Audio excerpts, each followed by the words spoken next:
Hello and welcome to Almost 30 Podcast. How's it going? How's it going, everyone? Hope you're well.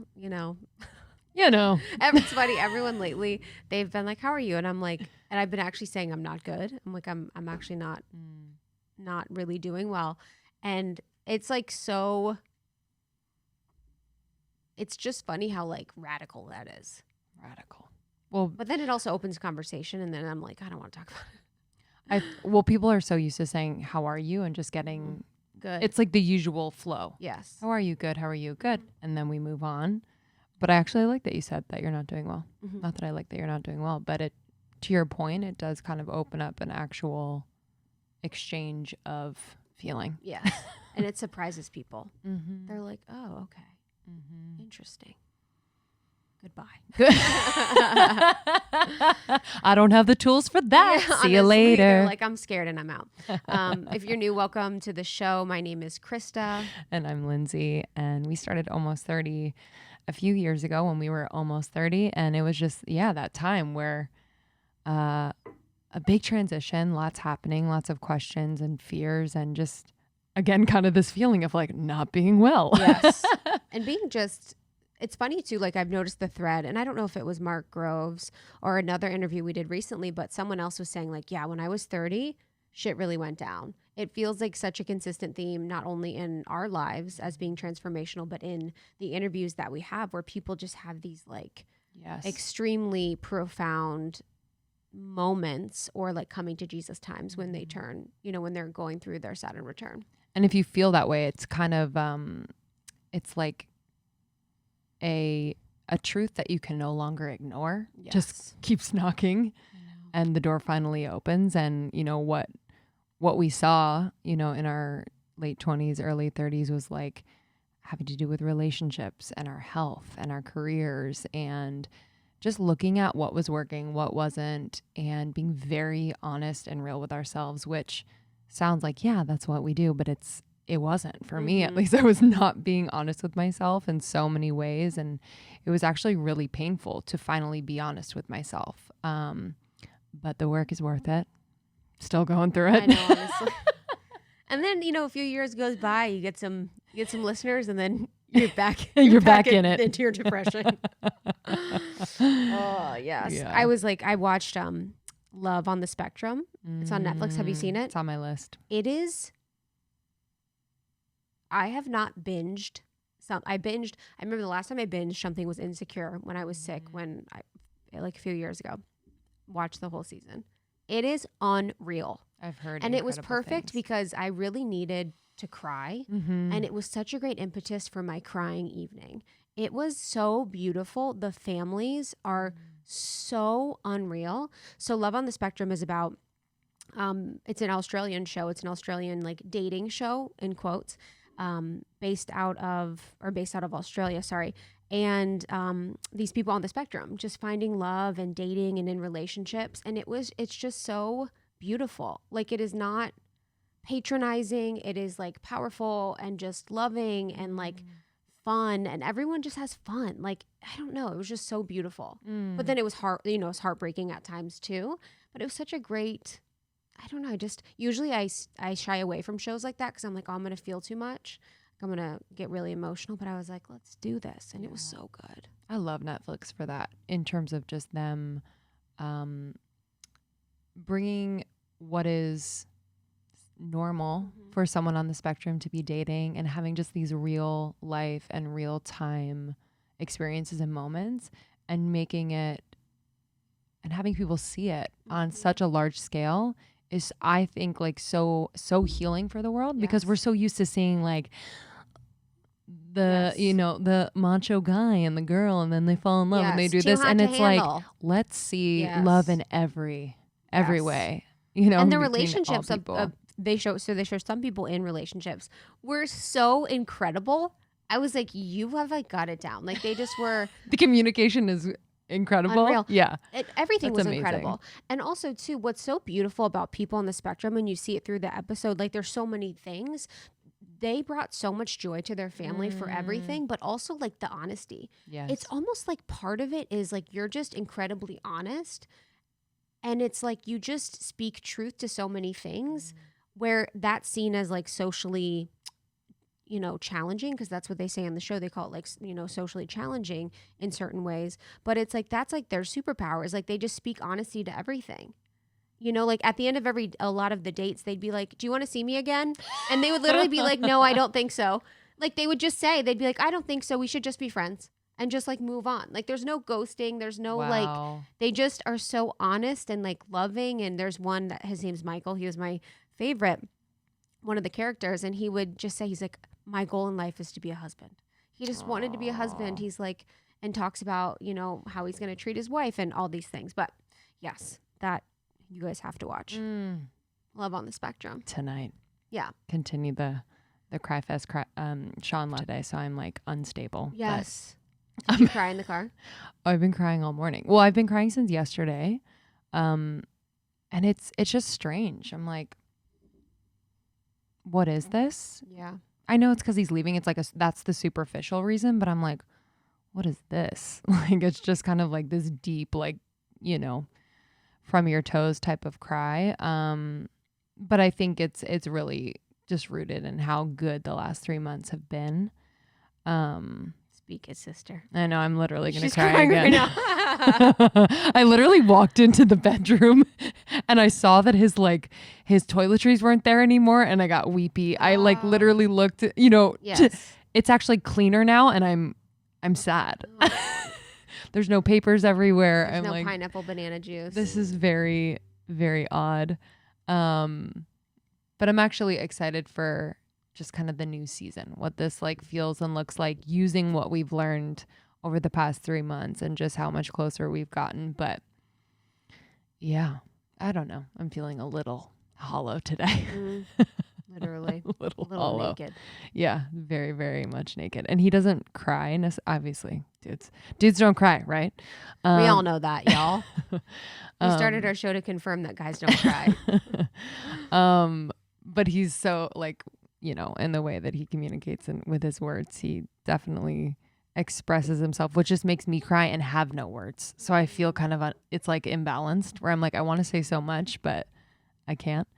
But yeah, it's been, I'm sure a lot of people understand whether they've had to like leave loved ones, and during this time is so unpredictable, which is like that added layer of like why I'm kind of like, when will I see him again? But yeah. So we have an episode together today to celebrate. Cheers, y'all. Sean's last day. You guys get the full tea. The full tea. The full tea. Yeah, we sat down just a couple days before he left, and it was just really nice. I think I prefaced it, and my intention was just to have like a very like open conversation about the last 3 months, and tell you guys about our story, because I think I've told you just little tidbits, but yeah, I was very honest. Very honest. He was very honest, because there were moments during this time, during 3 months, where I've just learned a lot. I've learned a lot about like being in a biracial relationship, his experience as a Black man, which I will never understand. There's just so much that has come up, and yeah, I can always depend on him to be very honest with me. So. Yeah, he's the realist. He's the realist. But yeah, I'm excited, and no, there will not be video for this pod. I feel like everyone's going to be like, let's go to YouTube. But we just decided to have just an audio convo, and I'm excited for you guys to meet him. It's probably the first and last time, Honestly, oh man, I'm so excited too. This is going to be so incredible. So this will be such a fun conversation for y'all and for everyone in our community. And before we get into the episode, just so you know, in the Shop Almost 30 page on our website, we have tons of workshops on anxiety, human design, energy healing, intuition, sexuality. There's just so much there for you. So make sure to go to the shopalmost30.com to check out our merch and some amazing things in our shop. Yeah. And I think that's it. Sorry. Merch. We can cut this out, Austin. I'm just trying to think of anything else Apparel on the horizon. But you said merch. Yeah, maybe a little bit more. Oh, okay. Yeah. Okay. 3, 2, and of course, our apparel, our collaboration with Danny of Daisy LA. It's sustainable, it's eco-friendly, it is designed for you all out there, really inspired by you. It's unique, it's comfy. Would love for you to check it out. And if you're wearing it out there, tag us. Almost 30 threads. It's been just a blast to see you all rocking it. Yeah, it's so soft. I wear it all the time. So soft. I love it so much. Shop almost30.com to check it out. Yes. And then you can also check out any of our sponsor codes with our amazing partners on our website too. Under the partners tab, we have tons of discount codes there for you guys. So make sure to always check that out when you guys are shopping. Yeah. And as we mentioned, we're on YouTube now. So check it out. We have video podcast. Krista and I dress up every day. Check it out. Hilarious. We have two little buns. The same hilarious. Little buns. Okay, y'all. We really appreciate you. We will see you on the other side. Enjoy this one. Can you guys hear me smiling? I'm so excited. I am here with my love, Sean. Finally on the pod.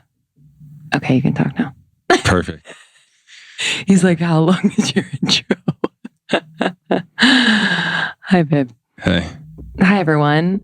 I've been wanting to have Sean on the pod for quite some time. And as with everything, the timing is always perfect and divine. And I just feel so good about bringing some of our conversations and our experiences that we've had between each other, not all of them, but so many of them, to this conversation today. And my intention, which I want you to share your intention, but my intention is really to be honest, to share from my heart, and to just hopefully make people listening feel like they can also communicate about their feelings, their faith, maybe their questions about race, maybe the very complicated layers of any relationship they have. Because as I think I've learned so much within our relationship thus far is the importance of communication. And it sounds really simple and we hear it all the time, but it has freed so many parts of me. So that's what I hope that this conversation makes people feel. How about you? Damn, that's an incredible intro. My intention, I've long wanted to come on and just kind of tell my and our truth. And so I think my intention is less about ensuring what the listeners hear as much as it is just giving another perspective. And whether that's from, how we came together, how it started, how it's been these last 3 months being out here, what it's been like with some of the race relations and, some of my struggles within the relationship before and all that. I say it often, but hopefully in me telling my story, it becomes a lighthouse and allows other people to, as you said, just feel more comfortable or confident in knowing that they too may not have all the answers. Yeah. Speaking of our story, I feel like it is important to give your experience and perspective because I really haven't shared at length on the podcast. So I've shared that we have known each other for 8 years. I've shared that coming back together now has felt completely different. So yeah, I really haven't shared a lot. And that was intentional because I wasn't really sure if I wanted to share a lot because it's a new thing for me to be quote unquote a public figure and be in a relationship, period. That was the end of the sentence. But you know what I mean? It's very interesting. It's the first time you're doing it too. So I want to be cognizant of that. But yeah, I'd love for you to share your experience of our story. Our long, tumultuous at times, circumlocuitous story. Interesting. So yeah, look, we met probably 8 years ago at a bar in New York City, which will remain nameless. And it was funny because I always tell people from the moment I saw you, there was something. And I'm a hopeless romantic, but I don't want to say the corny, it was love at first sight because it wasn't. It definitely was not a love. It was an attraction. But there was definitely more than oh, she's aesthetically beautiful. It was like, there's something else here. And I don't know if it's the way you handled yourself, when I would see you, or even as I, being the hopeless romantic, quote unquote, followed you around the city at points to other bars you worked at to ensure that you saw me.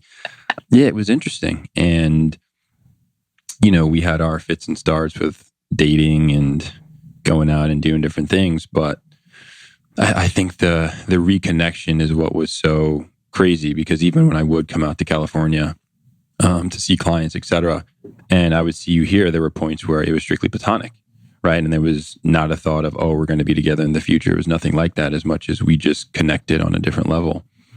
And the reconnection, I guess you can say, was everything, because I was, I had just gotten out of something. I was not looking to be in a relationship by any stretch of the means. And I just remember praying, right? I remember saying, Lord, I think I've used the talents you've given me incorrectly. And you've given me the gift of gab, the ability to talk to people and connect with people.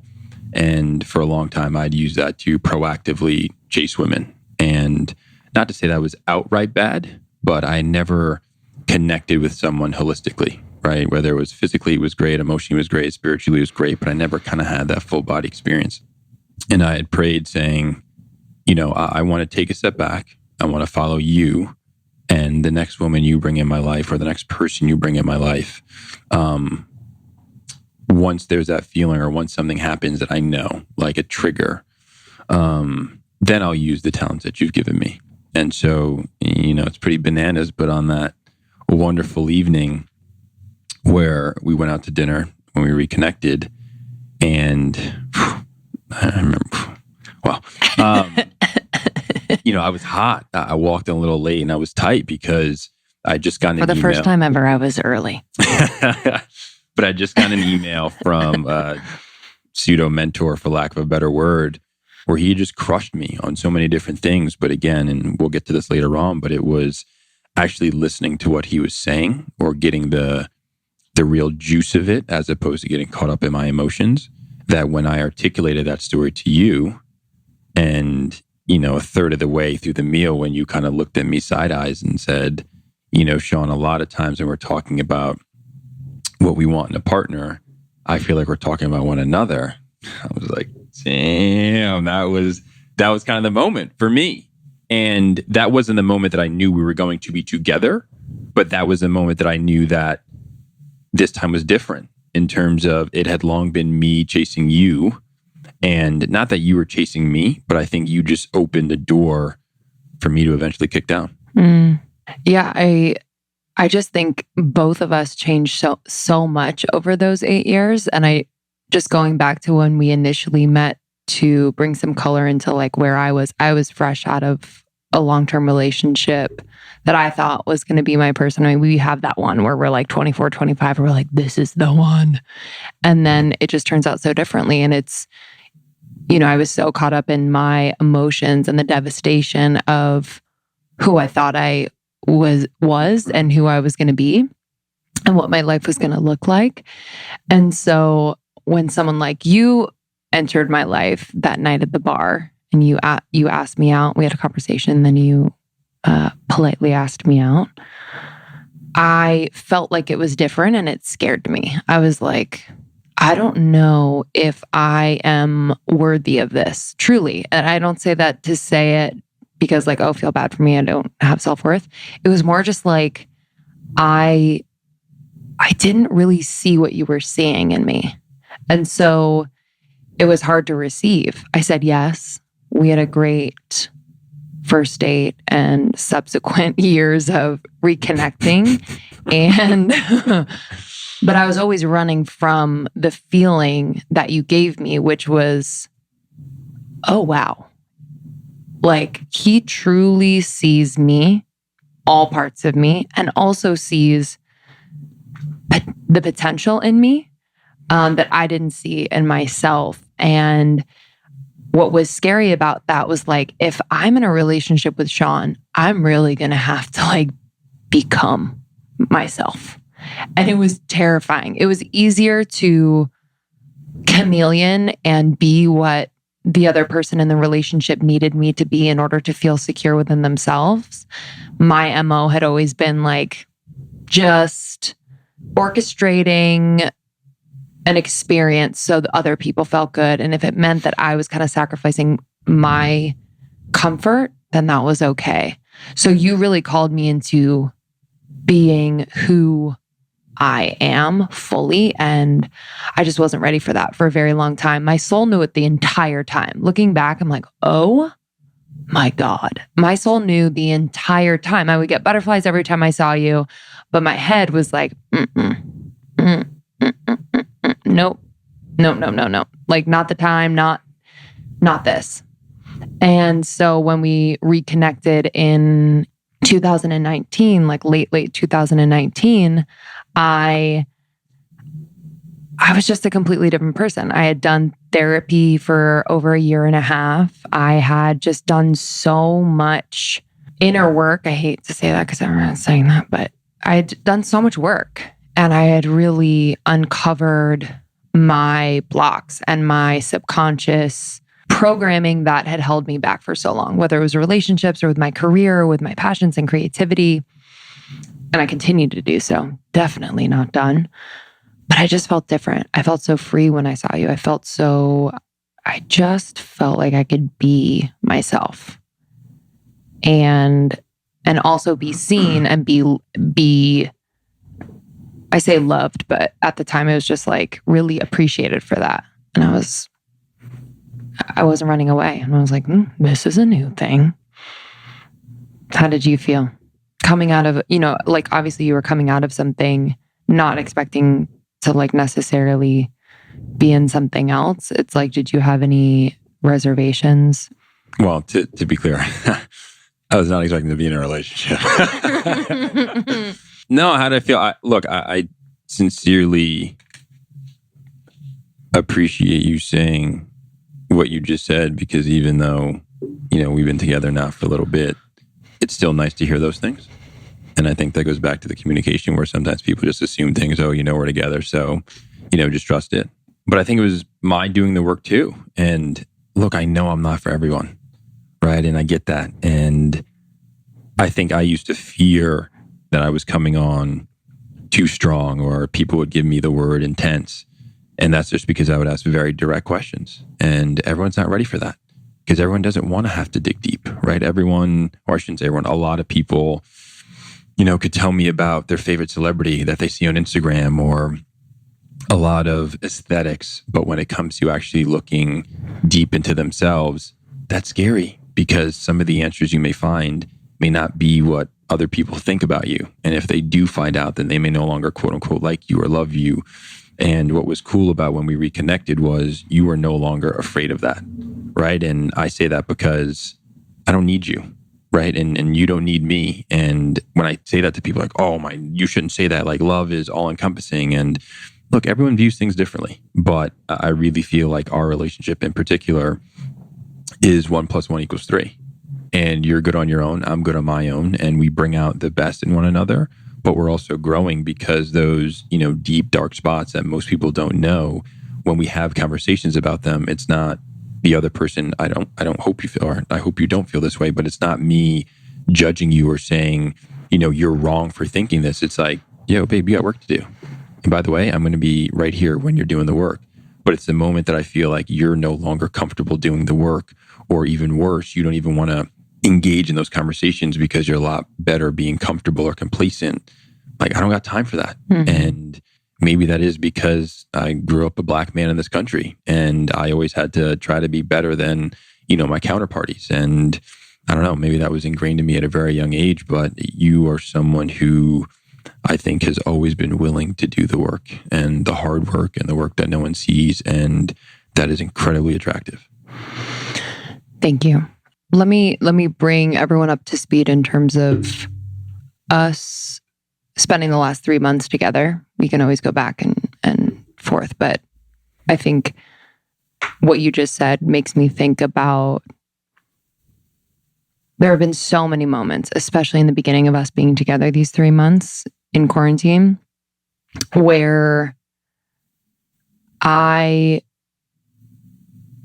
I was so scared that me working through something, whether it had to do with you or not, but you bearing witness to it or being a part of it would scare you away or make you or allow you to see something about me that would warrant you just not wanting to have any part of me. And I'm still kind of working on where that comes from. I think on a surface level, like just growing up, wanting to be good, wanting to be liked, wanting to, be accepted, validated in all the ways. And so for someone I care about to see a part of me that's still very much in process and might be a little messy is like, I didn't realize how uncomfortable it would be. But you really, I think one of your greatest gifts is to hold space for people, to be themselves. I never once felt judged, but I always felt like you were going to give me the truth, which, y'all, if you don't know Sean, he's very truthful and very direct. And there are times when I'm like, whoa, okay. Like sometimes it hurts because like it is the truth. And like I do, truth does hurt sometimes because I think the longer that I've spent avoiding the truth or not, necessarily looking at it for what it is. Ooh, like when you finally look at it, it's a 360 experience of like, who have I been? Can I trust myself? Like, what do people think of me? It's just very intense, but I've just learned so much there. Like, where do you think you've learned how to hold that space? And why is it so important to you? I mean, that's a hell of a question. I don't know. I don't know the answer to that. I think as I think about it right now, being raised by a single woman who was born and raised in Jamaica, I think it was just seeing how hard my mom worked to take care of me and my brother. And for her to be a nurse, and still provide to put me in a small private high school and then through a really prestigious liberal arts school. And not that she didn't complain, but she did it, right? Like she figured it out. And for me to not be able to provide an avenue for someone else to like express themselves, I think it was something that I saw my mom struggle with at times because she always felt the need to be so strong that I honestly think any strength gone too far becomes a weakness. And I say that because for her to have to go to work and still not tell her whole story or her whole truth because she didn't want that to bring down, what she had spent so long building. I respect the hell out of that, but that's not me. And I want people who are close to me to understand that I'm someone who isn't here to shoulder all your burdens, but if I can help make your load a little lighter so that we can get further together, then I'm with it. Yeah. I feel like for most of my life, I've felt like and you've said this about me to me, that I'm independent to a fault at times where I just feel like I need to shoulder things, whether it's my own feelings by myself. And that's also what was tough about it because I was kind of working with you through things and I was not used to that. But it just taught me so much about the value of deepening a relationship through those really hard moments and vulnerable moments where you just feel like you're a big fat open wound, I just think that's like kind of the entry point that a lot of people miss because it is so uncomfortable and so hard. You said to me a lot, you said it before, that's why I wrote it down. This has nothing to do with you. And when you say that to me, we can put it in various contexts. It's been such a cool learning because I didn't realize how many situations, whether with you or other people, that I wrapped up my own worth, value, and or just wrap myself up in it when it had nothing to do with me. And, really looking at it, there's kind of like the ego in there. And there's me feeling like I need to manage everyone's experience. And so you saying that to me so directly, at times at first I was like, ouch, okay, got it. But it's been such a good learning for me because I've been able to reclaim like my autonomy in my spirit, right? Like I just felt like my spirit was off, like running and like wrapping itself up with other people. And you saying that to me brings me directly into presence, out of my head, into my heart, and really empowers me. Thank you. I know I had all that juice. But no, I think a lot of people do it, and you've seen it from the opposite spectrum where because I sit in front of my computer all day and, work email and Bloomberg are up, I'll send someone an email. And if they don't respond within 10 minutes, I'm like, what the hell's going on? Why didn't they respond?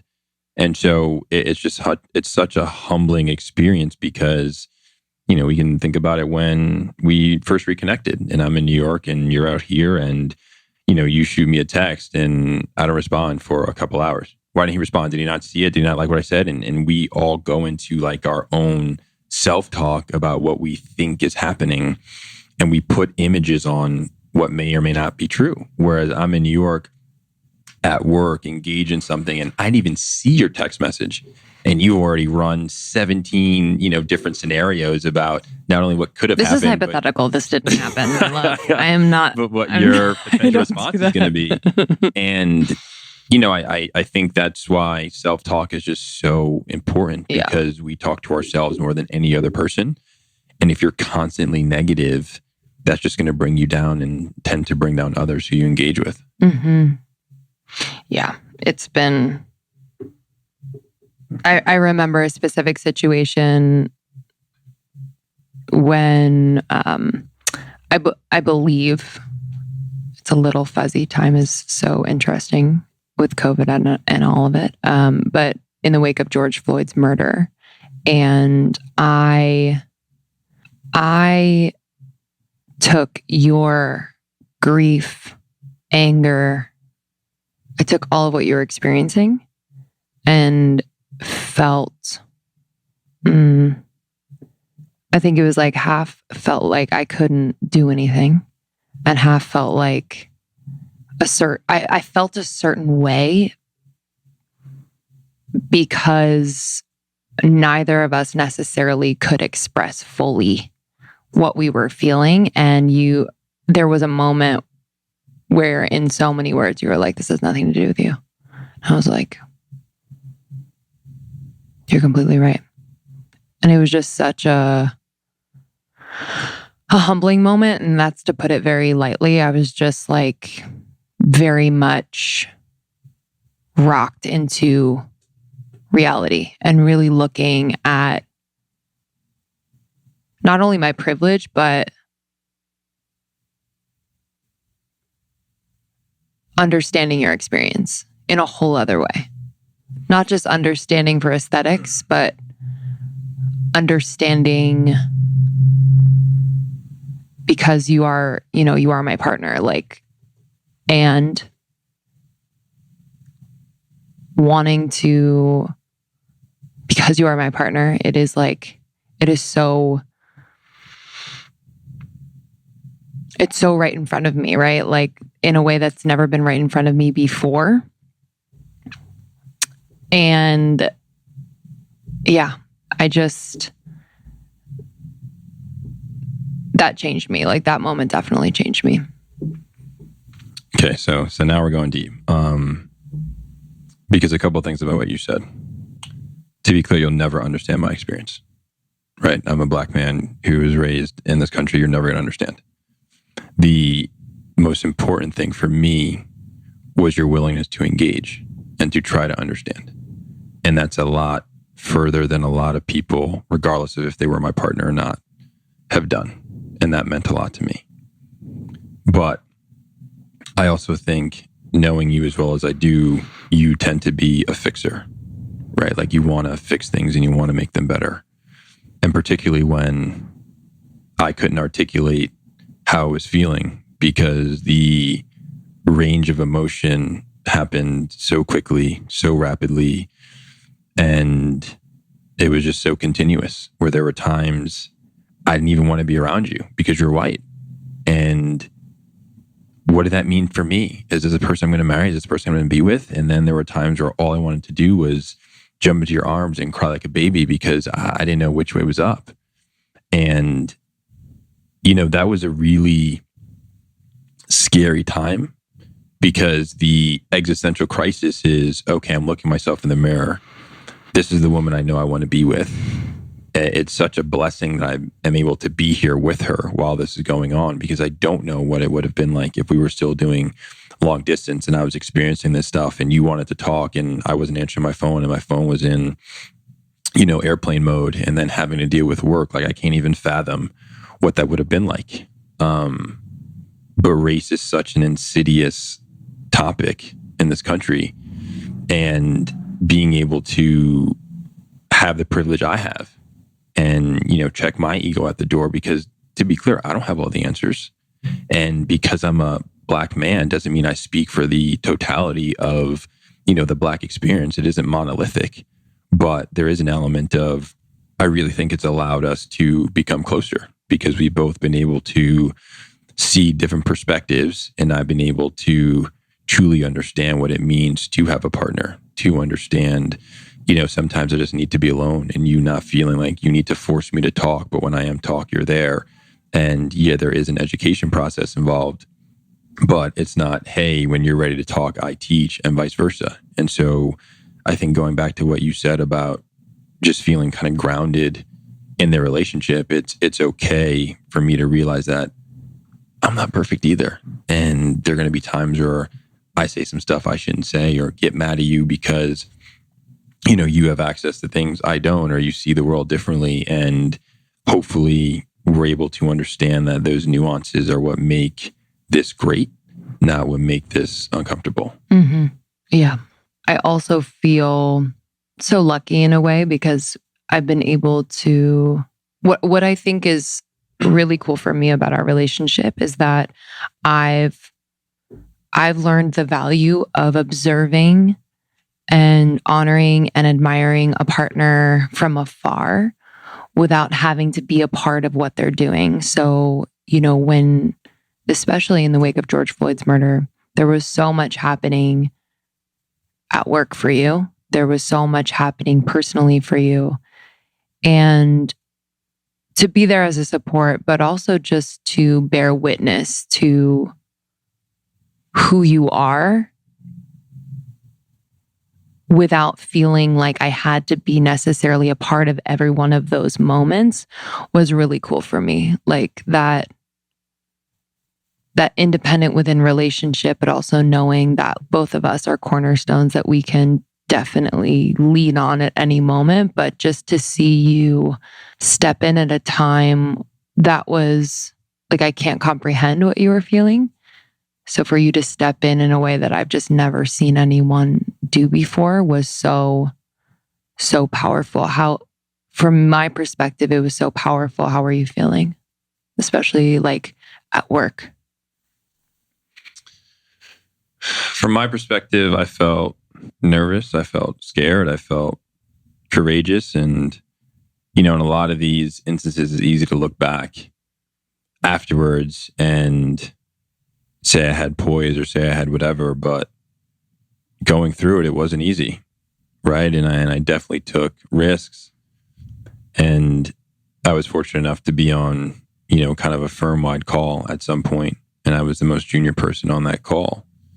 But I just had a prayer before I started speaking, because I made clear to ensure that this wasn't about me, right? Like, this was the moment. And this was, again, me saying that I even want to change that narrative from saying that this is a moment to a movement, and understanding that as a Black man, the Amy Cooper situation was scarier to me than the George Floyd situation.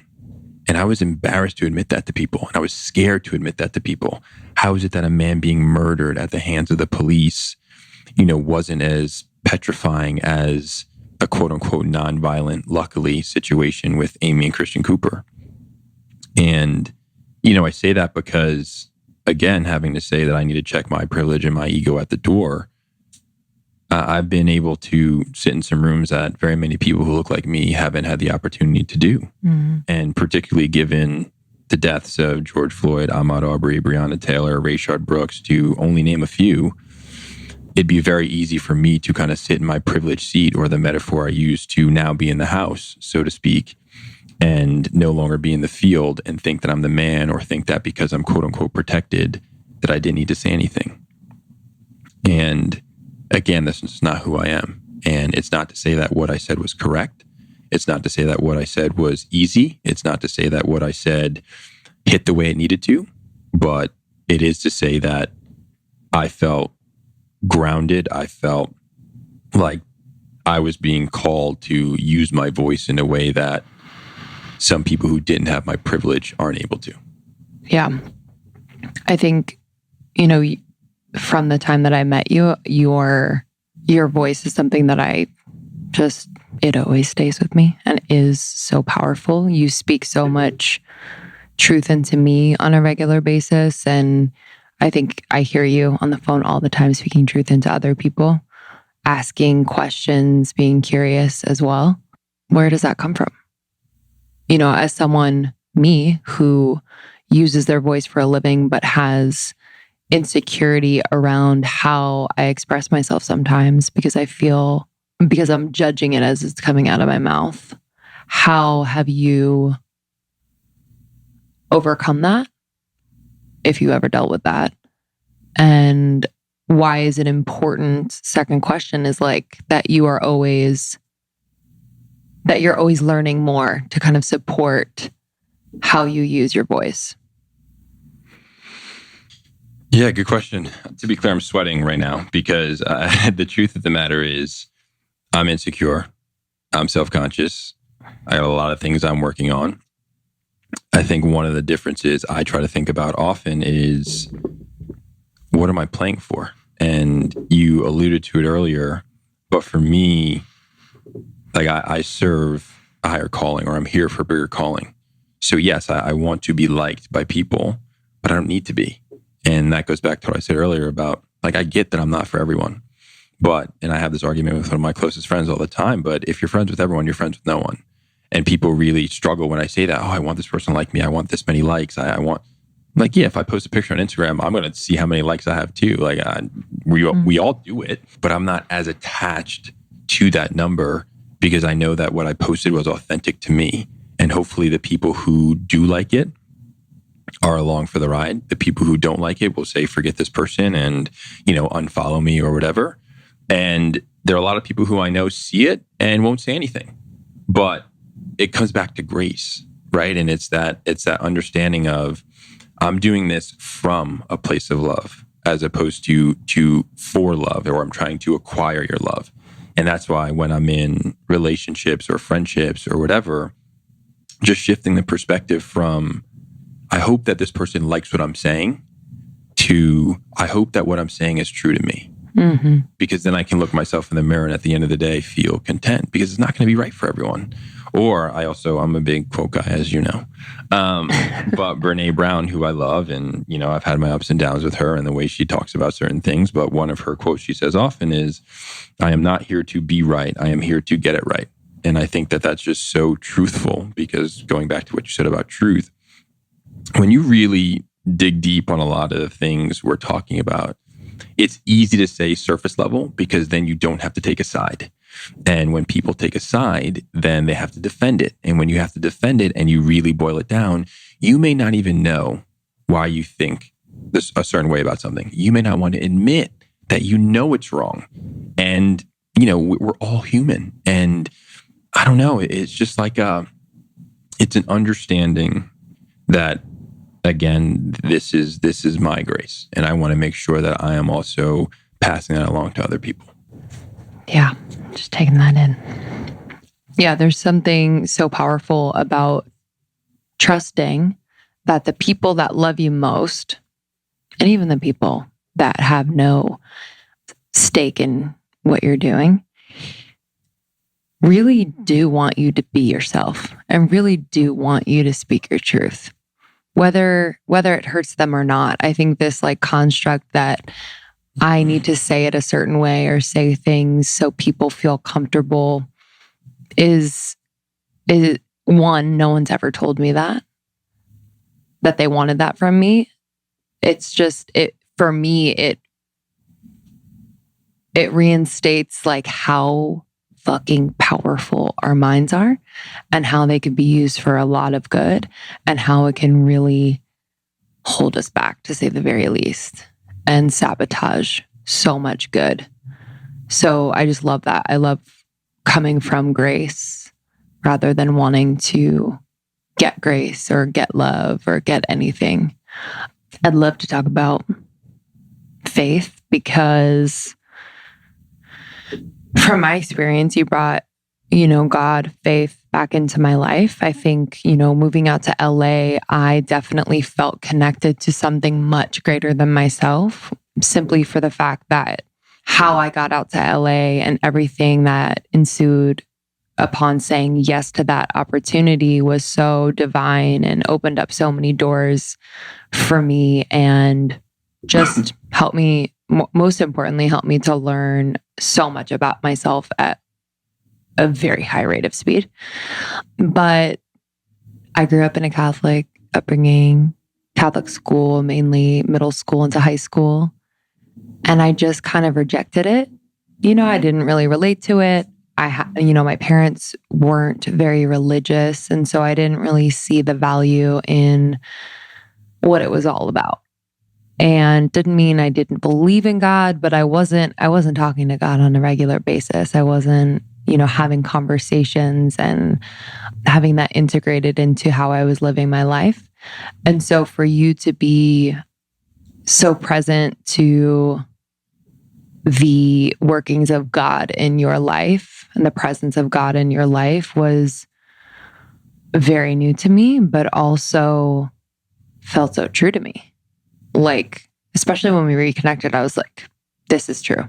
It didn't feel so foreign. It didn't feel like outside of myself. It felt like you were just uncovering something that already lived within me.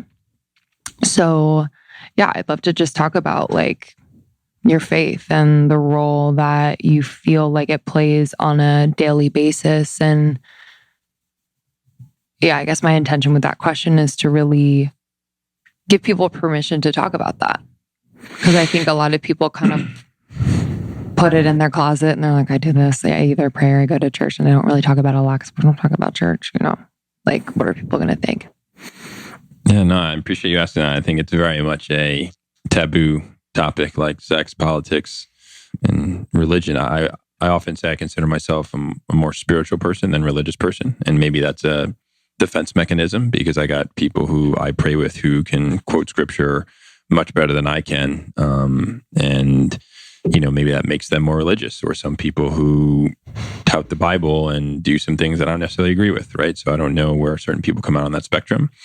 But suffice it to say, I was raised Baptist, and I remember going to church with my mom when I was younger, and she would catch the Holy Spirit and be speaking in tongues. And it was, at the time, like one of the most embarrassing things when my mom would be, hands flailing, falling, and I'm sitting there like, what is happening? Because that was her experience. It wasn't my experience. And so when I got old enough and I had enough agency to not need to go to church, or I shouldn't say not need, but chose not to go to church, she no longer forced me to. And it was crazy because it was my junior year in college. I was standing online at a Barnes & Noble, and a gentleman, long story short, ended up seeing that I had some football paraphernalia on. We struck up a conversation. I had made a mental math error. And again, it was my insecurity and my self-consciousness about not being able to do the mental math quickly enough that I then reached out to this gentleman because I wanted to acknowledge that I saw him, but I wanted to feel better about the fact that I wanted him to know that I could do the mental math. That led to a series of emails, a bunch of correspondence. We ended up meeting at that Barnes & Noble once a week, every week from, junior year to the time I graduated. And it's bananas, babe, because he's the one who led me back to my faith. And on paper, we have nothing in common. I'm a 6'3" black dude from New York who played football and ran track in college.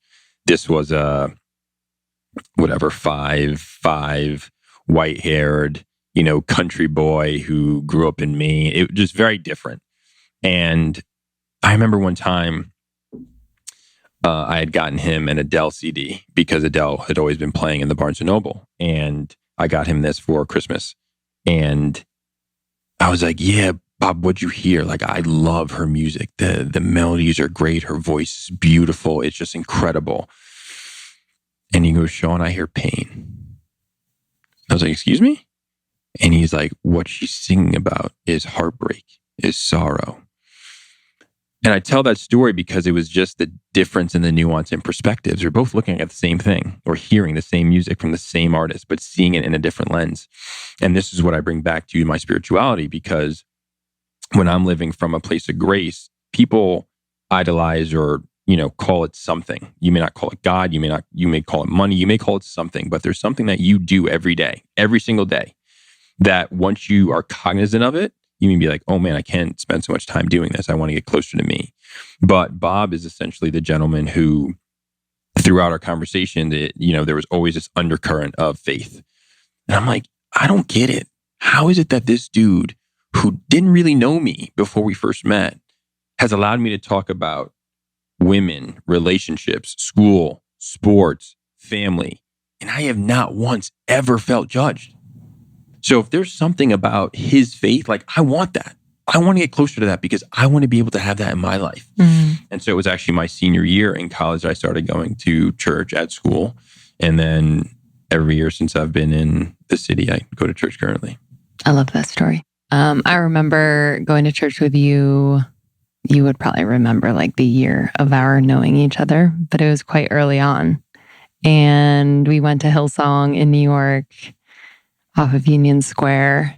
And that was a moment where I understood that church didn't need to look or feel like I had been exposed to growing up. I went to school where like I was taught by nuns, like, it was very kind of traditionally Catholic, which is fine. But Hillsong, there's music, which just like speaks to me so profoundly. And it just felt like really vibrant and outside of the box in terms of how people worshiped, in my experience.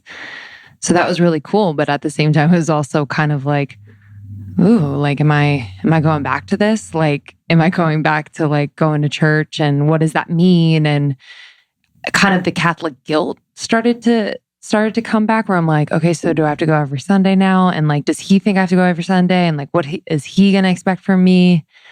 You, not God. You know what I mean? Quick tangent. So the one thing I'll say about that, which was so cool for me, is this goes back to this theme we've been talking about, but that I try to live by. And that's just being authentic, right? Like a lot of girls who I've dated have come to church with me, not because I'm trying to woo people and be like, yo, I'm the man, I go to church. I got a lot of flaws. I'm trying to get better just like the rest of us. But when I think about dating in particular, I'm doing stuff I was going to do anyway, and I'm bringing someone along with me, right? And so many people going back to this performance, and you want to try to do things to get people to like you. It's like, I'm going to know really early on in us dating if this is going to have legs, because I don't take girls to drinks. I don't got time. You're going to spend the same amount of money you probably would if you were getting dinner. And if I can't eat and have a real conversation with you, then it's probably not going to work. And by the way, I'm a firm believer that you can learn something from everyone. And so if coming to church with me and being like, yo, I got to go there every Sunday, this is not what I want, so be it. However, what I appreciated about you is that we would then discuss it, right? It didn't always need to be like this long drawn out conversation. But if you didn't want to come, or, obviously we had a bunch of fits and starts, but it wasn't a function of making you feel guilt for not doing something as much as it was providing an avenue for something, as you alluded to earlier, was already inside of you and allowed you access to it. Yeah. Our relationship container has just taught me that, where I'm not doing it necessarily for you, right? Like, I think if you are positively affected by the choices that I make, then amazing. But it's been really healing for me to just detach from that need to be, I'm doing this for you. Because like, what does that do to you? You know, it's like this distorted pressure I put upon you. So yeah, all that to say, like the role that speaking to God and collaborating with God now has in my life is very cool. Very, very cool and very healing. And it's also just, I think what he's doing is like supporting me and becoming more comfortable and confident in who I am and why I'm here. And that's like even just through my conversations, like in prayer, because the act of praying for me was something that I used to judge myself doing. Am I doing this right? Am I saying everything right? Is he hearing me? Is this the right time? Is he awake? Like, you know what I mean? So I think like the actual just act of talking to God has been so vital in me becoming more confident as a person on earth right now. He sat back. He's still sweating. Still sweating. So we've been in quarantine for 3 months. Sean is leaving in a couple of days to go back to New York. So we are entering part 2 of long distance. I do want to talk a little bit about long distance. I did a solo episode on long distance. I don't know if I told you that. Didn't tell you that, but I did. So I would actually love to hear. Was this pre-me or with me? With you, like a couple weeks ago. Oh, really? Yeah. Check it out. I'll send you the link. Yeah. How do I get there? How do I access? Guys, I have to tell you, guys, everyone, I'm trying not to say guys as much. I have to say that Sean is one of the things I love about him the most is how technologically challenged he is. It's amazing. And I love helping him with tech issues. That's like how I help. Anyway. Okay, so how are you feeling about part 2 of long distance? Oh, that you're done? Yeah. Guys, if you were a fly on the wall in our conversations, that is something that he says all the are you done? Meaning, I don't necessarily have very full thoughts that come out of my mouth. Yeah. How am I feeling about part 2? I can't wait to go back to New York. And again, that's no knock at you. 3 months in someone else's space is a lot. And until it's our space, and I know you've given me full freedom and liberty to do what I want, which I appreciate, but it's still, very. And by the way, guys, pink. 3 months ago, I would have been sad if you said that. So I've made progress. No, 100%. Yeah, you know what I mean. Know what I mean? Yeah, you definitely have. But no, I'm excited. Right, it's going to be difficult. I'm entering a new season for work and figuring out what that's going to look like. So we have to understand, the cadence and the growth and what that means. And I'm probably going to be on the road a lot if the world reopens and I'm able to travel. But it's going to be head down grinding. And I think, again, going back to the blessings, I don't know what's next for us, but I know that these last 3 months have given me an opportunity to really understand how you think, how we operate, and the trust involved. And I think what's also really cool is, we joked about it at breakfast this morning, but, we said we really just like being in one another's presence.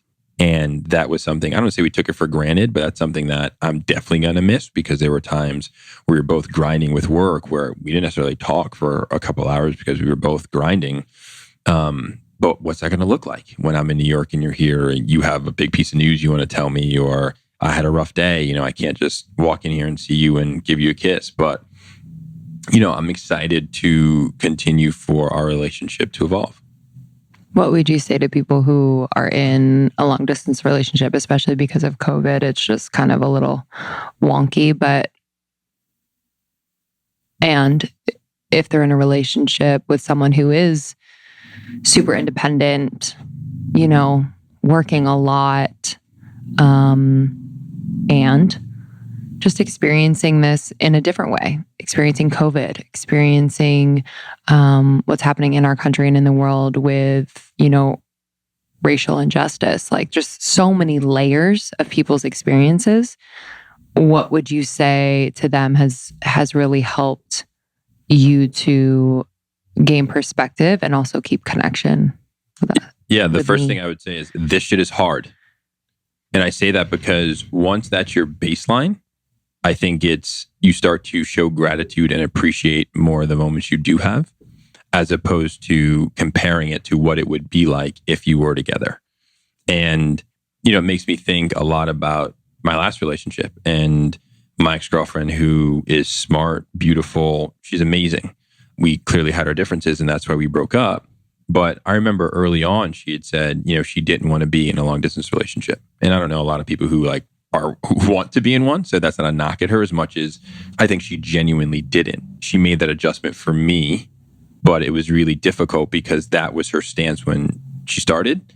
And that kind of, sat on top of the rest of our relationship. And that makes it difficult because, it's that decision where if you know something going in and you don't know that you're going to budge, it makes it increasingly difficult. And, the knock on me was I don't think I did a good job of setting boundaries in that relationship. And I would do things for her, whether it was staying up late to talk, et cetera, that I may not have, been as cognizant about.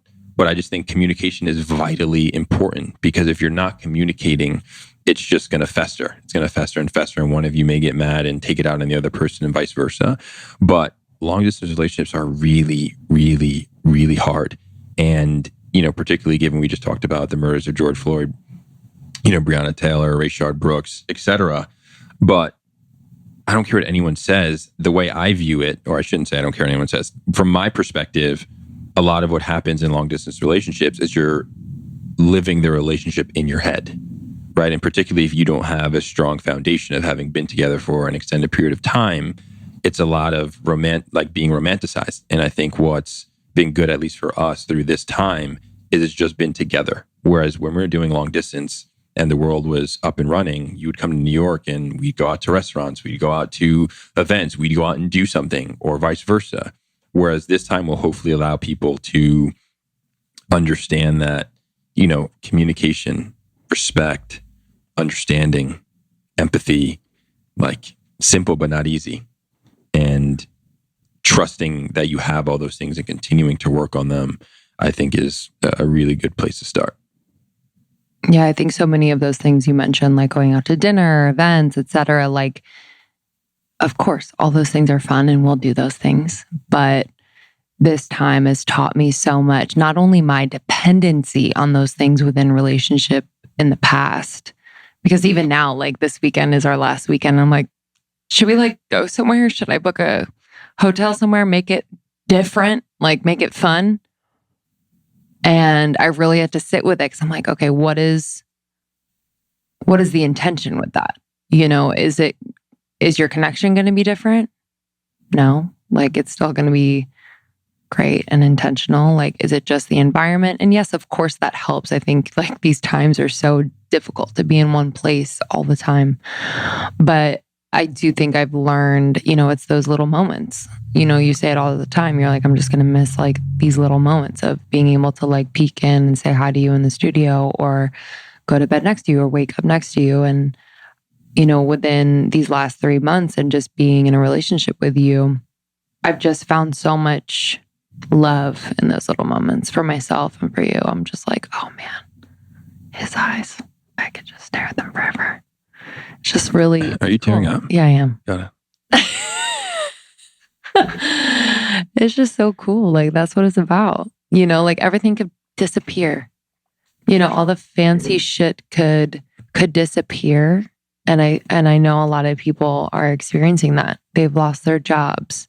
They've been uprooted and have to move or whatever. They have to sacrifice a lot. And I feel so rich no matter what because of this relationship and the relationship that I've cultivated with myself that you really helped to support. What have you learned about me that's either terrified you or surprised you or made you laugh? I think what's been really surprising has been your vulnerability. And I say that because, you know, it's been important for me to know that you are a public figure and want you to remain authentic, but not at the sacrifice of our relationship, and wanting to keep some of those small moments just to us, as we've talked about. But when you've had, whether it was situations at work, with family, with my family, with friends, and you've allowed me to peer deeper into who you are, it's been surprising. And I think in a really good and authentic way. So thank you. But I also think it's surprising how little you ask for help, and frustrating at times because you are so strong, like my mom. But, you know, we all need someone, and I'd argue we all need more than one person. And that's not for intimacy and relationship as much as it is like to bounce ideas off of and therapy, etc. But yeah, I think those two things jump out. I love that. We'll be back in a moment. Let me walk you guys through my day. We start out with the Daily Harvest sweet potato and kale flatbread for breakfast, followed by, I'm not done, this is breakfast, followed by my mint cacao smoothie with some protein in there. So I'm feeling really good and full for the day. And then lunch, I might have a bowl, might have a harvest bowl, maybe the kale pesto one's a fave. Dinner, I might have the avocado cacao smoothie. Super rich, super filling when I want something sweet. And then now the ice cream. Yeah, the scoops, y'all. Scoops. Daily Harvest has done it again. So not only do they have flatbreads and bowls and smoothies and soups, they now have scoops. Scoops are free of additives, preservatives, and fillers. They're made with whole, nourishing ingredients like black sesame, coconut cream, and dragon fruit. They have 4 amazing flavors. I've loved these scoops every single night. I can only put one in my box each week. I get a box each week, and I can only put one because I finished them all. Don't you know? But yeah, they have just delicious, clean, very healthy food that is so easy to prepare. It literally, everything takes between 5 and 10 minutes, max. So when Krista said you can literally have your whole day be Daily Harvest, you can, and it's never boring. It's so delicious. So if you'd like to try, if you're just feeling like you need a little support in the meal department, try dailyharvest.com. Enter the promo code almost30 to get $25 off your first box. So that's dailyharvest.com. Use the promo code almost30 to get $25 off your first box. I was speaking to my friend from New York yesterday, and it was really beautiful. She was telling me about her experience with her BetterHelp therapist, who she's been with for the past couple months now. And she really loved that it made therapy accessible to her. And she has been so much better and been feeling so much more like herself since seeing a therapist with. Oh, I'm so glad. Yeah, BetterHelp is incredible. It's not a crisis hotline. It's not self-help. It is professional counseling done securely online. And they have a broad range of expertise available, which is really cool because it's not, maybe locally available to you. So it services clients worldwide, and it's actually more affordable than traditional offline counseling, and financial aid is available. Counselors are available to you. They will answer your messages promptly and thoughtfully, and you can schedule weekly video and phone sessions if that's what you'd like to do. BetterHelp.com/almost30, and you'll get 10% off your first month of BetterHelp. So that's BetterHelp.com/almost30 for 10% off. Are you going to ask me a question? Oh, you want me to? Yeah. Why did you ask me for a good quote, and how did you feel when you learned who James Baldwin is?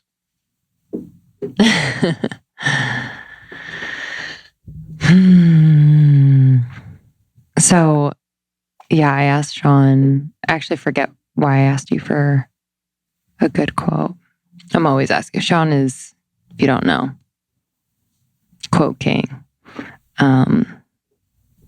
He sends out a twice weekly newsletter called the MML. This is a plug, and so I asked him for a quote, and he gave me a James Baldwin quote. Do you want to recite it?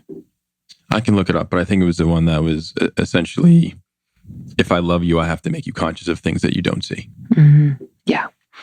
And when I heard the quote, I loved it. I said, who said that? And he's like, James Baldwin. And I said, who's that? And it was a moment, brief moment, because we had a lot of hard conversations already around race. By hard, I just mean, heart opening and challenging in a good way. I felt brief embarrassment, but I did feel a sense of like ownership of what I don't know. Like it was a moment where I knew that I'm in a relationship where all parts of me, the parts that have blind spots, that are still in process and learning, that you are going to hold space for. So I really didn't sit in that embarrassment for long and quickly became really very interested in his writing. And I think maybe a week later we watched I Am Not Your Negro on Netflix, which I highly recommend. But yeah, I think that was a moment where it was a great example for me of like, didn't know, owning that. And what was that moment there to teach me or to inspire me to do next? I think it was both, but I actually don't remember the story going down that way. And I could be completely wrong, so I'll tell you this with a grain of salt, but I actually remember I walked by your computer and I saw James Baldwin's name up, and like, I guess you were reading, and I don't know if you just written something on him, but I felt some type of way that you didn't ask me in the moment. So it came up after the fact. But nonetheless, it was a really important moment for me because one, I want you to be able to say, I don't know when you don't know. And I think, again, there is a learning that we both have to do in two quick stories. But, I had buddies send me pictures being like, yo, what's good with Lindsey's eye? And I started laughing. But I remember the moment I was in the living room. I have a black eye. I got hit with podcasting equipment. I was in the living room doing work and ready for bed. And, I kind of had my routine down. And I heard something drop.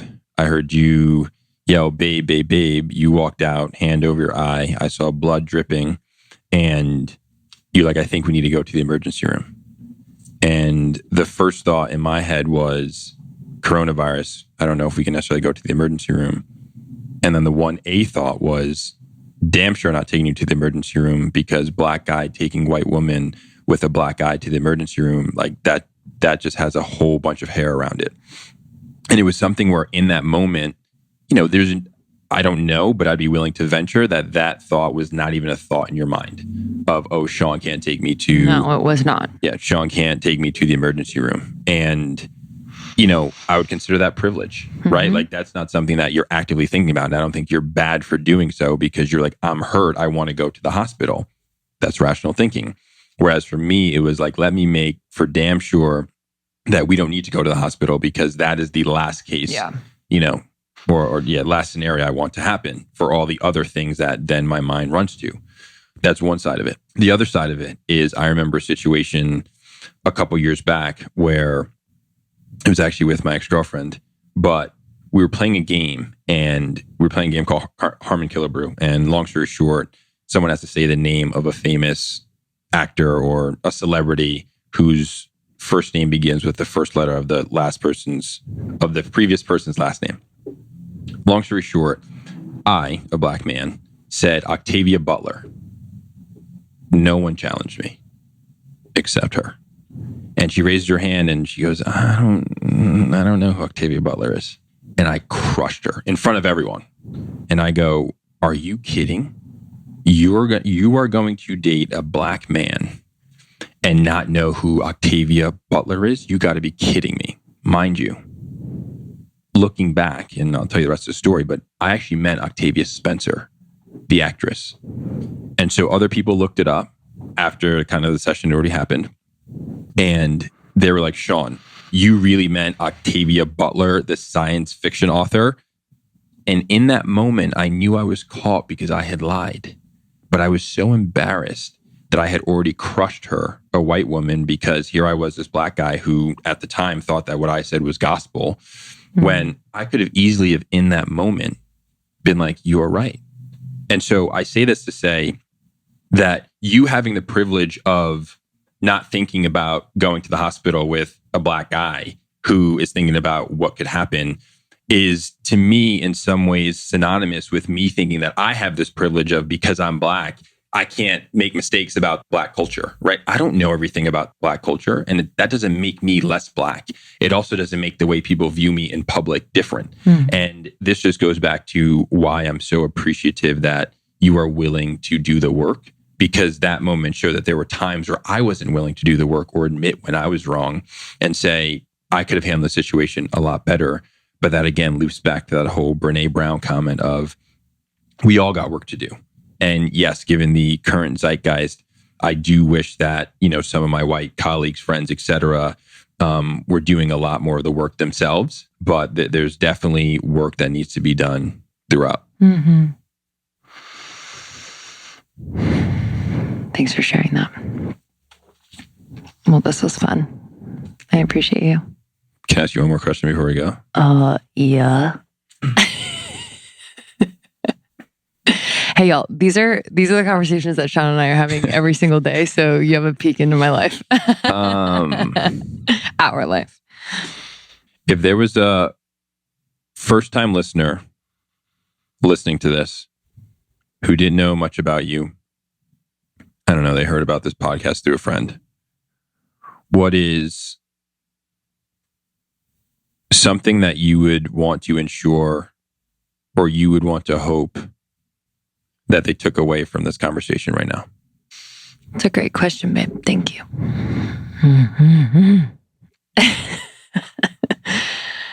There's gonna be a poll. Who wants Sean to host our podcast after this? For this conversation in particular, it's really cool for me, and just gives me a whole other understanding of how supported I am by God, by the universe, by every little thing, that when I was really far from myself 8 years ago, 9 years ago, 10 years ago, like early mid-20s. I hope everyone's nodding their head because it is a time. I did not have any sense of what was good for my soul. And it's been the hardest, the most rewarding, the most thrilling work and journey to be walking towards my soul and like really listening to her. And the fact that our relationship has been a part of that, I will always honor. And so like the part of that I hope people take away is like, one, your growth is incremental. You're going to change. You might change your beliefs. You might change how you want to show up in the world, and that's okay. And in doing so, and trusting yourself to do so, you will be gifted with like the coolest, the most fulfilling moments, relationships, and opportunities that you probably couldn't even imagine. And like, you are one of them. And so because I have this experience with you and continue to have this experience with you, it really like, it shows me that like, for me to trust in my evolution and allow that growth to happen, I'm going to be gifted and supported in so many ways and surprised in so many ways. And that's truly what life is all about. Love you. I love you. Thank you so much, Sean. Let's all find him on Instagram. Just kidding. Yeah, whoever finds him first wins. Yes. No, I appreciate you guys listening, holding space for that in your cars and wherever you are. That was a special one. Yeah, that means so much. We love Sean so much. So it's been beautiful to see the journey and see you in love and supported. It's full circle, baby. Truly full circle. What a journey. Truly. Here you are thriving and here I am miserable. Yeah, right. Just kidding. Shop almost30.com. You guys can get the softest apparel ever made by a female-owned company here in LA.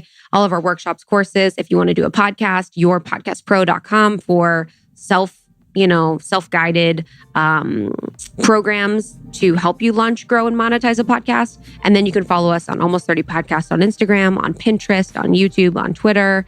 We'd love to connect with you. And we're so thankful that you're here and that you're sharing this with your friends. Truly. Thank you all. We will see you on the next one. We'll see you soon.